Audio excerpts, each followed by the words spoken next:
آج ہم لوگوں نے کہا کہ اپنے اپنے موٹر سائیکل نکالتے ہیں, 2 موٹر سائیکل پر آج اسٹیشن کی طرف چلتے ہیں اور دیکھ کر آتے ہیں کہ پٹری کہاں تک بنی ہوئی ہے. اور ہمارے گاؤں میں اگر کوئی راستہ بنتا ہے تو بات کر کے ہم لوگ بھی یہاں پر کوئی ٹرین کا سسٹم شروع کرواتے ہیں. اب پیسے کے زور پر تو سارے کام ہو ہی جاتے ہیں. ہم لوگوں نے چائے وغیرہ پی, آگ کے پاس بیٹھے تھے, لکڑیاں جل رہی تھیں, بہت دھند تھی, بہت سردی تھی. چائے پینے کے بعد ہم لوگ اٹھے, مغرب سے تھوڑی دیر پہلے ہم لوگ اٹھے. موسم ہی ایسا تھا کہ دن کے وقت بھی وہی موسم تھا. 2 موٹر سائیکل پر ہم 4 لوگ سوار تھے. ہم لوگ گاؤں کے پرانے اسٹیشن کی طرف نکل گئے. اب وہ ریلوے اسٹیشن جو تھا آبادی سے یہاں تک کہ گاؤں کے کھیت کھلیانوں سے بھی دور تھا. اگر وہ اسٹیشن بن بھی جاتا تو اسٹیشن تک پہنچنے کے لیے بھی تانگا یا کسی سواری کی ضرورت پڑنی ہی پڑنی تھی. ہم لوگ چاروں دوست نکل پڑے اسٹیشن کی طرف. اب جیسے ٹھنڈ اور سردی میں زیادہ تیز موٹر سائیکل نہیں چلایا جاتا, ایک ویران سڑک تھی, کچا راستہ درختوں سے ڈھکا ہوا, وہاں سے ہم لوگ گزر رہے تھے. اندھیرا چھا چکا تھا. ہم لوگ اسٹیشن پر پہنچ گئے. ہم لوگوں نے اسٹیشن کا پرانا برآمدہ بھی دیکھا اور وہاں پر ہم لوگوں نے اسٹیشن ماسٹر کا کمرہ بھی دیکھا. وہ جو ہال تھا اس کے آگے تو کوئی دروازہ وغیرہ نہیں تھا, کچھ 2-4 ٹوٹی پھوٹی کرسیاں ہی تھیں. اسٹیشن ماسٹر کا جو مٹی کا کمرہ تھا اس کے آگے لکڑی کا ایک دروازہ تھا جس پر سرخ رنگ کا تالا لگا ہوا تھا, اور اس کے پاس دیوار کے اوپر ایک لوہے کی گھنٹی لٹکی ہوئی تھی, ایک لوہے کی تختی لٹکی ہوئی تھی جو ٹرین آنے پر وہ اسٹیشن ماسٹر کو بجانی ہوتی تھی. اس اسٹیشن کے حالات دیکھ کر بہت ڈر لگ رہا تھا. اب آگے سلسلہ شروع ہو جاتا تھا ان ویران, ان بیابان درختوں کا, ان سیب زدہ درختوں کا جو چڑیلوں اور آفتوں کا مسکن تھے. کہتے ہیں اس پر اتنی زیادہ چڑیلوں کا بسیرا تھا کہ شام کے وقت وہ واضح وہاں پر کھڑی ان درختوں پر لٹکی اور ان درختوں پر جھولتی ہوئی, الٹی جھولتی ہوئی نظر آتی تھی. اس حد تک بھی ہم نے لوگوں سے باتیں سنی. وہاں پر جب ہم پہنچے مغرب ہو چکی تھی, اذان ہو چکی تھی. ہم لوگ موٹر سائیکل چلا رہے تھے پٹری کے ساتھ ساتھ. تھوڑا سا کچا راستہ تھا.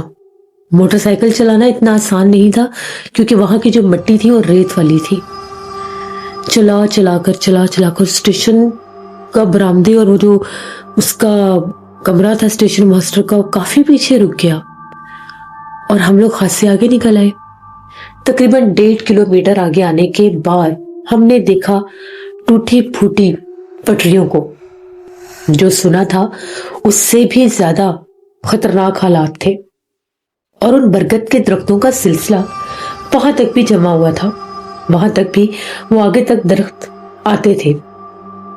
پتہ نہیں کتنے قدیم پرانے وہ درخت اور کہاں کہاں تک وہ پھیلے ہوئے تھے. ان کی جڑیں, ان کی شاخیں, آگے ان سے پھر کئی اور درخت نکلے ہوئے تھے. ہم لوگ وہاں پر رکے. ہم لوگوں نے دیکھا تو وہ جو پٹری ٹوٹی والا حصہ تھا وہ بھی خاصا آگے تک تھا. شاید ایسا لگتا تھا کہ پٹری بنی ہی وہاں تک تھی, اس سے آگے بنائی ہی نہیں گئی, کیونکہ ہم نے سنا تھا کہ اس کے آگے اس کی تعمیر کوئی ہونے دیتا ہی نہیں تھا. لوہے کے کچھ سروں کے وہ وہاں پر نشان تو تھے کہ یہاں پر کوشش کی گئی ہوگی. جب ہم لوگ آگے جا رہے تھے ٹوٹی پھوٹی چپلیں ہمیں وہاں پر پڑی ہوئی ملی اور خاصی زیادہ تعداد میں ملی. یہ بڑی حیران کن بات تھی کہ ان ویرانوں میں یہ ٹوٹی ہوئی چپلیں آخر کہاں سے آئی ہوں گی. پھر ہم نے یہ قیاس سرائیاں کی کہ جو مزدور جو یہاں پر لوگ کام کرنے آتے ہوں گے شاید ان کی چپلیں ہوں, کیونکہ کام تو یہاں پر شروع ہوئے تھے نا. اندھیرا بہت زیادہ تھا, دھند اور سردی بھی بہت تھی. دور ہم لوگوں کو ایسا محسوس ہوا جس طرح سے کوئی آگ جلا کر بیٹھا ہے. دور ہم لوگوں کو جلتی ہوئی آگ نظر آئی. ہم لوگ بڑے حیران کہ اس ویرانے میں کون ہوگا. یہاں تو آج تک کبھی نہ کوئی آیا نہ کوئی گیا, اسٹیشن کی طرف ہی کوئی نہیں آتا, تو یہ آگ جلا کر بھلا کون بیٹھا ہوگا. ہم لوگ موٹر سائیکل لے کر اس آگ کی طرف بڑھنے لگ گئے. اب ہم لوگ جیسے جیسے اس کے قریب جا رہے تھے وہ آگے سے آگے محسوس ہو رہی تھی. ہم خاصے آگے نکل آئے. دیکھا تو درختوں کے درمیان میں آگ جل رہی تھی. ہم لوگوں نے چاروں طرف دیکھا, آوازیں دی, ہمیں کوئی نظر نہیں آیا. اب یہ ظاہر سی بات تھی کہ اگر آگ جل رہی ہے تو آس پاس کوئی ہوگا بھی صحیح۔ ہم لوگوں نے یہاں وہاں دیکھا، آوازیں دی کہ بھائی کوئی ہے یہاں پر۔ ہم لوگ ابھی واپس آنے ہی لگے تو ہم لوگوں کو ایک آواز سنائی دی، جیسے گھنگرو کی آواز ہوتی ہے، چھن چھن کی آواز سنائی دی۔ ہم لوگوں نے پلٹ کر دیکھا تو دور کوئی عورت کھڑی تھی، سر کے اوپر مٹی کا مٹکا اٹھائے ہوئے، لیکن اندھیرے میں کھڑی تھی۔ وہ ہمیں صرف یہ کہہ رہی تھی کہ جاؤ یہاں سے۔ ہم نے اسے کہا کہ بھئی اس ویرانے میں تو کوئی رہتا ہی نہیں ہے، تمہیں ڈر نہیں لگتا؟ یہاں پر اتنے جنات، اتنی شڑیلیں آفتے ہیں۔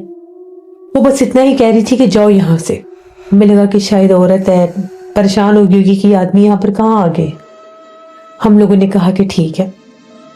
ہم لوگوں نے معافی تلافی کی، اپنے موٹر سائیکل سیدھے کیے، اور پھر واپس ہم نے سوچا کہ چلو اب گھر چلتے ہیں۔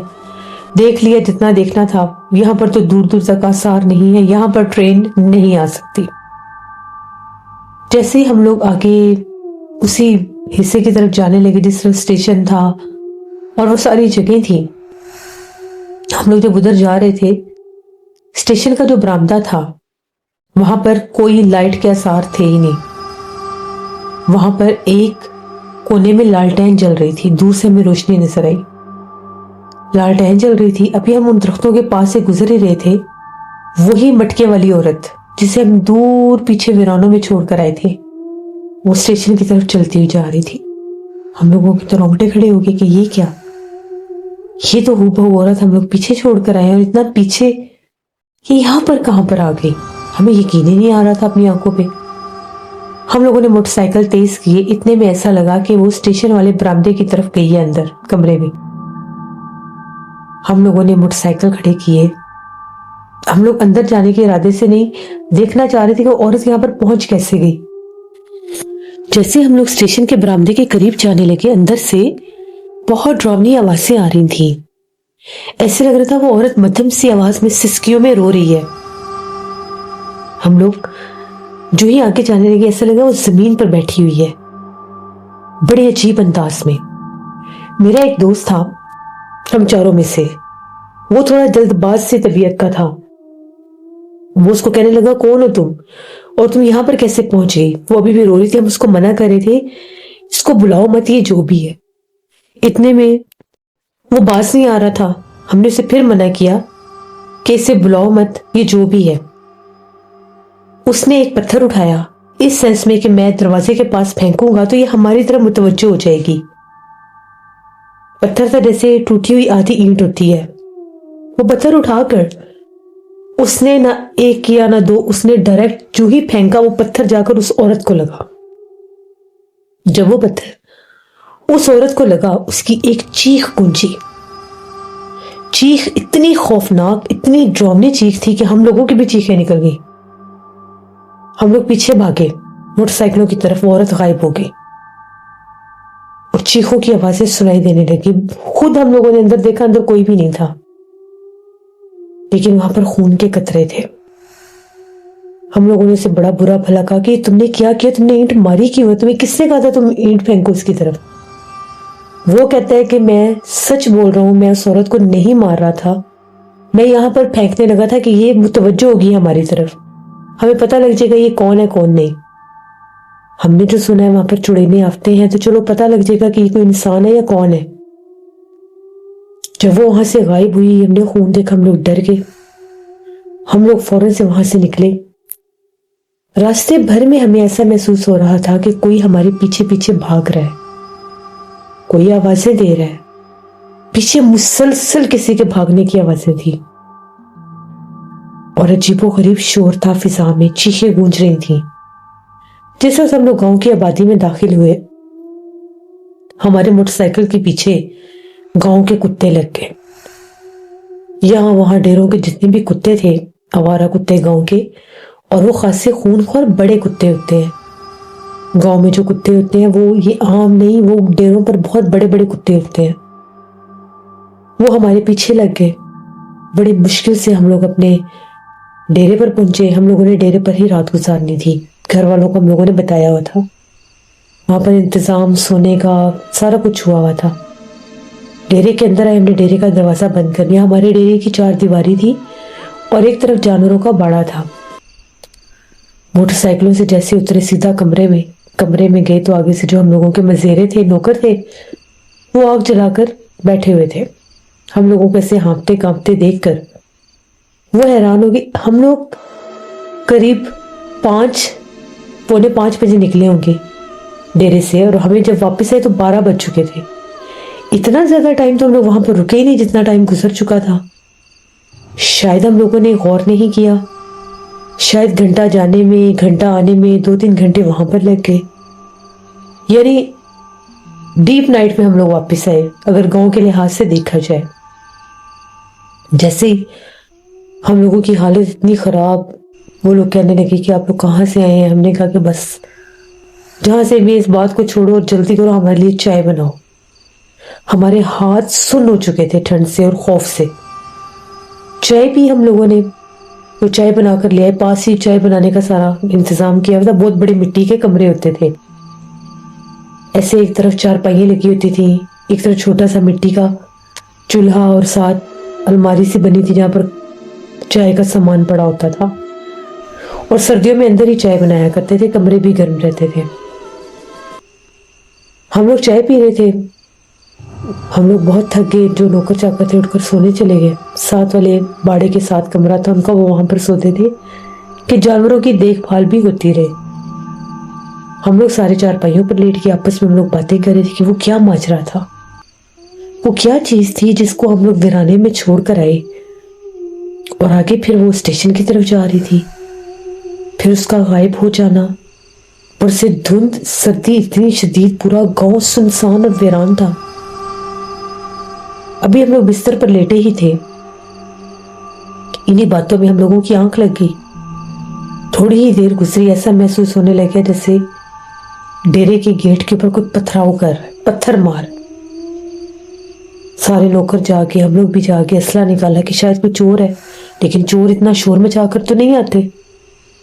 وہ جیسے ہی 1-2 ملازم ہیں وہ ڈیرے کی دیوار سے باہر جھانکنے لگے تو ایسا لگا کہ ان کو کوئی کالے سیاہ 2 ہاتھوں نے دھکے دیے ہیں. وہ ایسے کلاب بازیوں سے نیچے گرے. وہ کہتے ہیں کہ باہر تو کوئی بھی نہیں ہے، گھپ اندھیرا اور دھند کے سوا کچھ بھی نہیں ہے.